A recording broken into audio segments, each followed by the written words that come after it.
Hi, welcome to Free Handly Made AU, My Autistic Life. My name is Nisi and welcome to my house.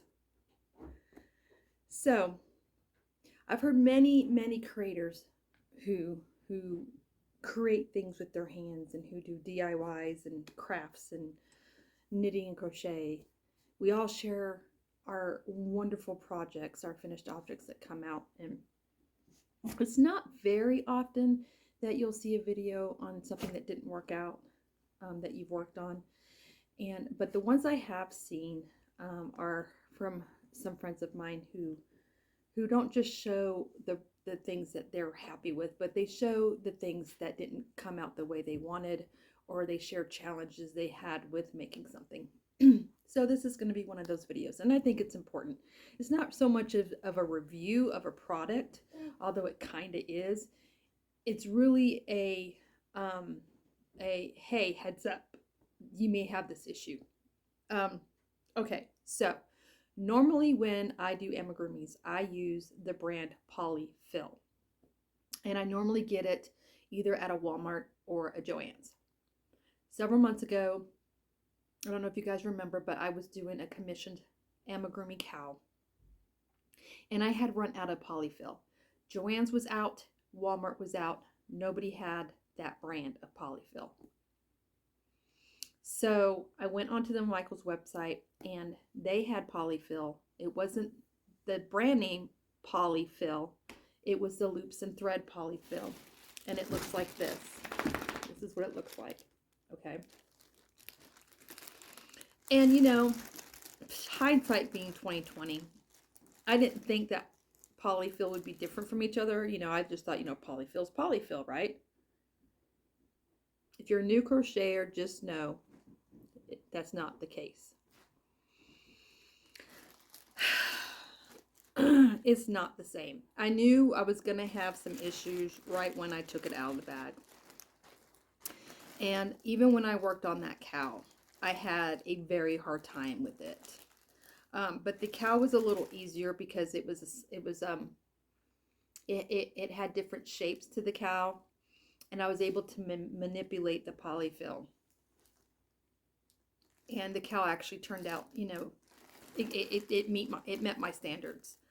And I didn't have to do the entire cow with this Polyfill. I actually had some that was left. So this Polyfill that I used literally was only for just for like the very top layer stuffing that I still needed to finish the project. So I didn't experience what I'm experienced now. So I've done 2 pumpkins so far with this Polyfill. The first pumpkin I had a really hard time, but I was able to salvage the pumpkin and make the pumpkin work.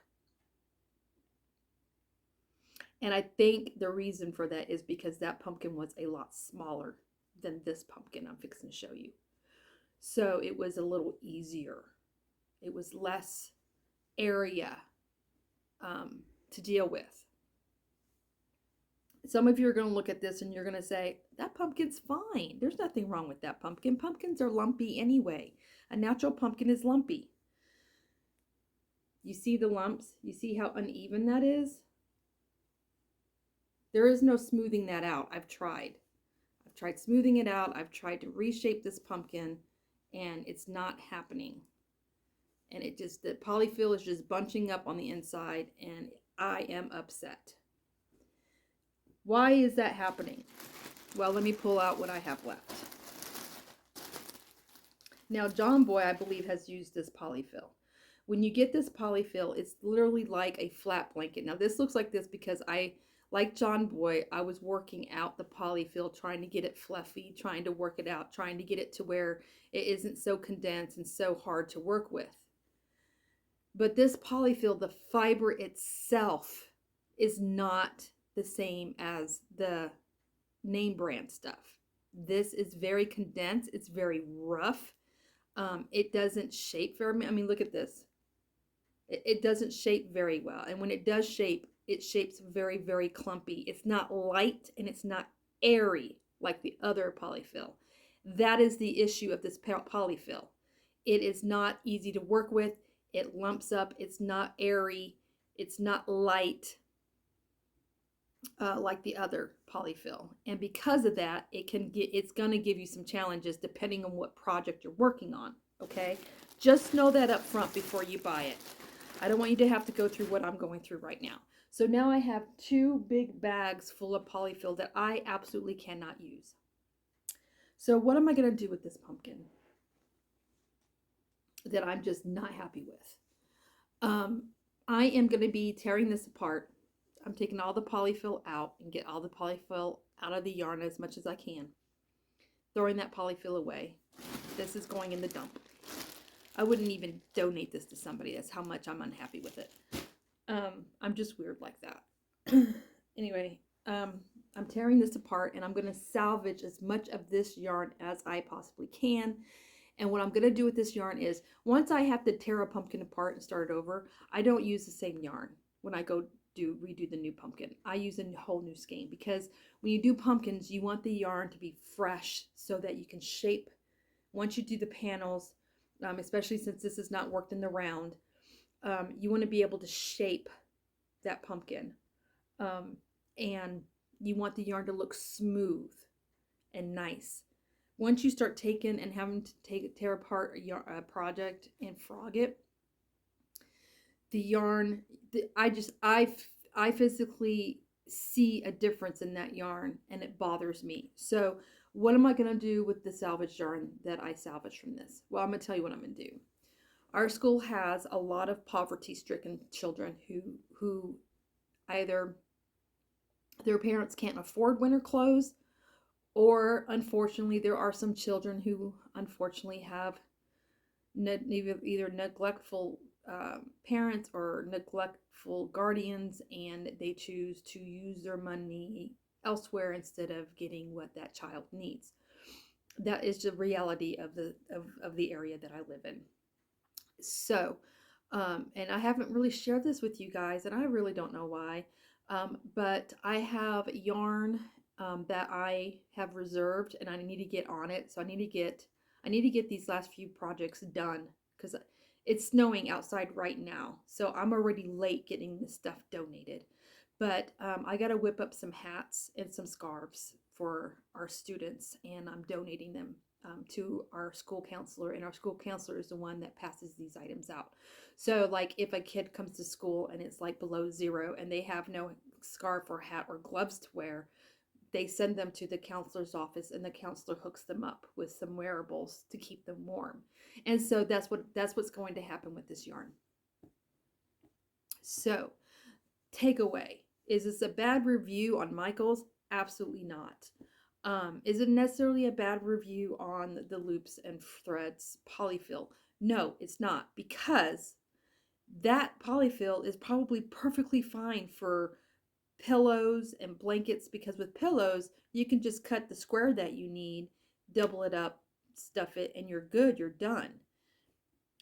Is it good for some other amigurumis? It probably could be okay for certain amigurumis, but not for big pumpkins like this. Would that polyfill be okay for small pumpkins? Absolutely. Because I actually used it for a small pumpkin and it turned out fine. It's just not going to be okay for everything. Does that make sense? So, could I save that polyfill for smaller project? I probably could, but I don't want to. I don't want to work with it. I don't like the way it feels in my hands. I don't like how it clumps. I don't like how I can't mold it and shape it the way I want. So no, I'm not going to keep it. So what does this mean? Well, I'm upset that I wasted basically a week and 2 days of my life on a project that I cannot ship to my customer. This is a commission project, and I'm really funny about commission projects. Actually, I'm funny about projects that I give away as well. And I'm so unhappy with this pumpkin. I would not even use this for a giveaway, you guys. I would not even keep this in my house, because it does not meet my level of expectations. It does not meet my standards, and so I'm not going to give anything to anybody that doesn't meet my standards, and I'm definitely not going to keep it if it doesn't meet my standards. I'm going to frog it. I'm going to use the yarn for something else. And so, yeah, I feel like I've wasted a week and 2 days of my life because you guys know I work 40 hours a week. And by the time I get home, I have to take care of the dogs. I have to cook dinner, feed my boys, make sure that little man has everything he needs. And then, if I'm lucky, I get about an hour where I can sit in my spot here and I can crochet before I have to go to bed.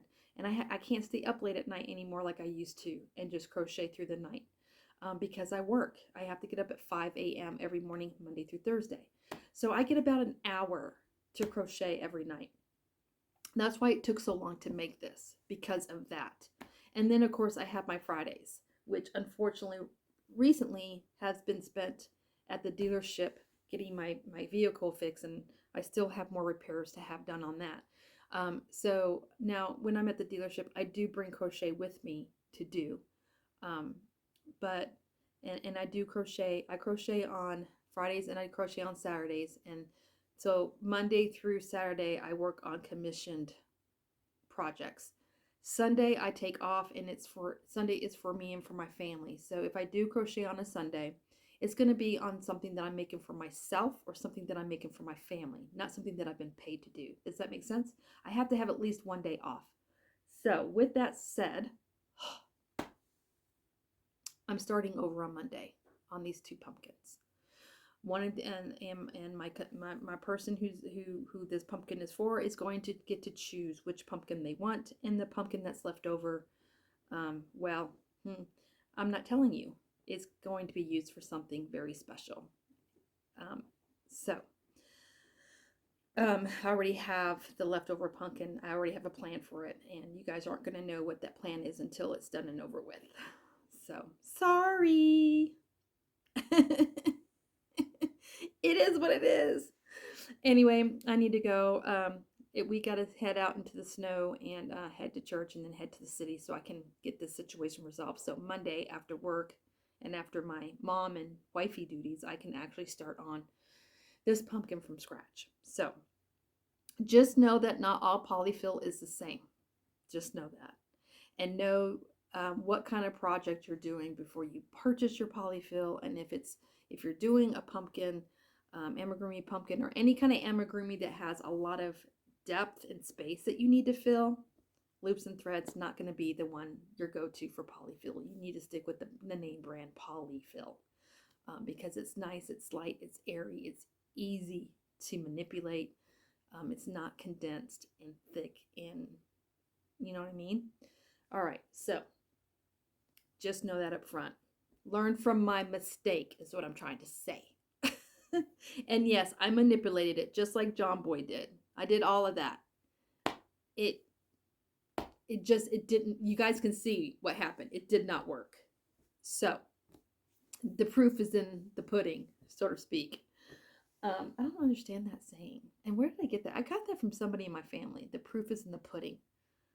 None of us say that. No, I think my Gigi used to say that. Anyway, I never understood that saying. No, not our family.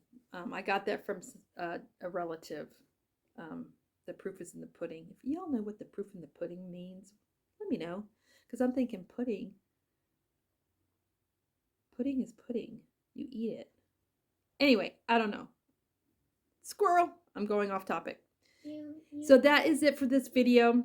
I hope that this video helps somebody. And maybe you won't go through what I'm going through right now. That's the whole goal of this video. And I'm pretty sure Michael's will do right by me. They usually do. Even if they give me score.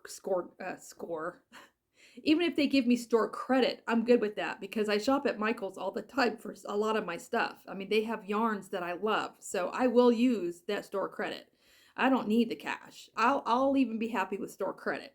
So I'll update you guys on how that turned out. But in the meantime, you all stay warm out there. If you're like me and you live in the frozen tundra, be safe, be well, and I hope that you guys have a fabulous week this week, and I will see you around the YouTube streets. Bye for now. Love from Montana. Always remember, dare to be you, dare to be different.